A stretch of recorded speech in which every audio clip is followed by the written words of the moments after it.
Fusion feed എന്ന നമ്മുടെ ചാനലിലേക്ക് എല്ലാവർക്കും സ്വാഗതം. കള്ളനായിരുന്നു, പക്ഷെ കോടികൾ വാഗ്ദാനം ചെയ്തിട്ടും അയാൾ കള്ളം പറഞ്ഞില്ല. കേരളം കണ്ട ദൈവത്തിൻ്റെ സ്വന്തം സാക്ഷി.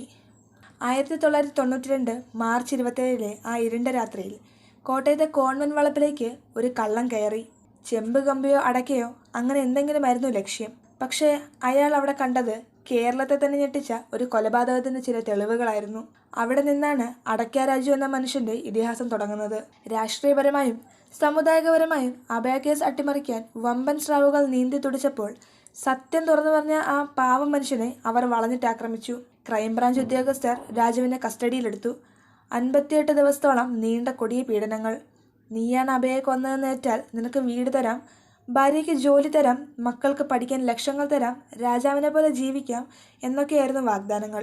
ഒരൊറ്റ ദിവസം കൊണ്ട് കോടീശ്വരനാകാനുള്ള അവസരം. സ്വന്തം ജീവിതത്തിലെ ദാരിദ്ര്യം ഒറ്റയടിക്ക് അയാൾക്ക് മാറ്റാമായിരുന്നു. ആരും അറിയാതെ ആ സത്യം അന്ന് കുഴിച്ചു മൂടാമായിരുന്നു.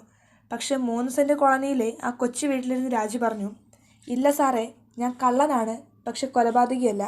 കണ്ട കാര്യങ്ങൾ ഞാൻ മാറ്റി പറയില്ല. 28 വർഷം നീതിക്ക് വേണ്ടിയുള്ള കാത്തിരിപ്പിന് 1/4 നൂറ്റാണ്ടിന് ദൈർഘ്യമുണ്ടായിരുന്നു. സാമ്പത്തികമായും ശാരീരികമായും തളർന്നപ്പോഴും രാജുവിൻ്റെ മനസ്സിൽ കുലുങ്ങിയില്ല. പല സാക്ഷികളും കൂറുമാറി, പലരും സ്വാധീനങ്ങൾക്ക് വഴങ്ങി. പക്ഷേ രാജു തന്റെ നിലപാടിൽ ഉറച്ചു നിന്നു. ഒടുവിൽ 2020 വിധി വന്നപ്പോൾ മാധ്യമങ്ങൾക്ക് മുന്നിൽ വിറയ്ക്കുന്ന ശബ്ദത്തിൽ രാജു പറഞ്ഞ വാക്കുകൾ കേരളം ഹൃദയം തുറങ്ങുന്ന വേദനയോടെയാണ് കേട്ടത്. എൻ്റെ കുഞ്ഞിന് നീതി കിട്ടി. എനിക്ക് പെൺമക്കളുണ്ട്. അഭയെ ഞാൻ കണ്ടത് എൻ്റെ മകളായിട്ടാണ്. ആ അച്ഛനും അമ്മയും മരിച്ചുപോയി. ഇപ്പോൾ അവൾക്ക് വേണ്ടി സംസാരിക്കാൻ ആരുമില്ല. ഞാൻ മാത്രമേ ഉള്ളൂ. കോടികളുടെ തിളക്കത്തേക്കാൾ വലുതാണ് സമാധാനത്തോടെയുള്ള ഉറക്കം എന്ന് ഈ മനുഷ്യൻ നമ്മളെ പഠിപ്പിച്ചു.